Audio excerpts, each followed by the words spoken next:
দর্শক, রায়েরবাজার বুদ্ধিজীবী কবরস্থানে আছেন সহকর্মী অনুপ পিয়াল, তার সঙ্গে যুক্ত হচ্ছে।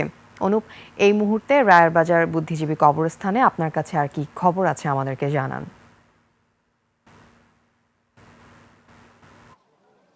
আফিফা, আজ বলতে গেলে একটি বলা হয় যে আজ একটি হৃদয় বিদারক দিন। 1971 সালের এই দিনে পাকিস্তানি হানাদার বাহিনী আমাদের দেশের যে সূর্য সন্তান অর্থাৎ মেধাবীদের হত্যা করেছিল এবং হত্যা করে এই রায়েরবাজার বধ্যভূমিতেই হাত পা বেঁধে এদেরকে এখানে এনে নির্মম নির্যাতন করে মেরে ফেলা হয়। তারপর থেকেই এখানে যে শহীদদের যে কবরস্থান এই যে রয়েছে সেই জায়গাটিকে আমরা বলছি রায়েরবাজার বুদ্ধিজীবী স্মৃতিসৌধ নামে পরিচিত। এই জায়গাটিতে আজ সকাল থেকে এখানে বিভিন্ন রাজনৈতিক দল, বিভিন্ন পেশার মানুষ, বিভিন্ন সাংস্কৃতিক সংগঠন সহ বিভিন্ন রাজনৈতিক দলের নেতৃবৃন্দ এবং বিভিন্ন স্কুল কলেজের যে সাধারণ বাচ্চারা বা সাধারণ শিক্ষার্থী রয়েছে তারা যেমন এসেছে দেখি, তেমনি উদীচীর মতো শিল্পগোষ্ঠী এবং স্কাউটসের মতো যে সংগঠনগুলো রয়েছে তারা কিন্তু এখানে এসে ফুল দিয়ে শ্রদ্ধা জানিয়েছেন এবং মুক্তিযোদ্ধারাও কিন্তু এখানে এসে ফুল দিয়ে শ্রদ্ধা জানিয়েছেন। তারা বলছেন যে 71-এর পর বাংলাদেশের যেই সুন্দর পরিস্থিতি তৈরি হয়েছিল সেই অগ্রযাত্রা বা বাংলাদেশকে যেন মুক্তিযুদ্ধের যে প্রকৃত ইতিহাস সেটা যেন জানিয়ে এবং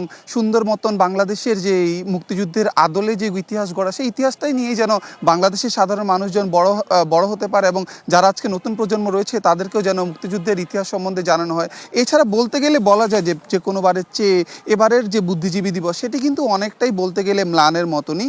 মানুষজনের সংখ্যা আমরা অনেকটাই কম দেখতে পাচ্ছি, অর্থাৎ প্রতিবারের যে এরকম জনসংখ্যার উপস্থিতি থাকে সেটি কিন্তু একবারে নেই। আপনি দেখতে পাচ্ছেন যে অন্যান্য বারের তুলনায় বা এবার যদি আমরা তুলনা করি সেক্ষেত্রে আমরা দেখতে পারি যে মানুষের সংখ্যা কিন্তু খুবই কম।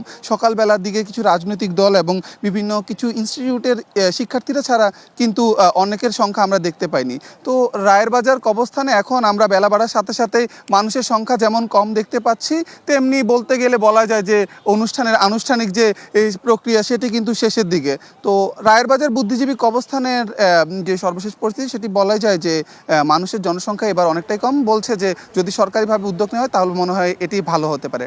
আফিফা, এই ছিল আমার কাছে সর্বশেষ। অনুপ, ধন্যবাদ আপনাকে।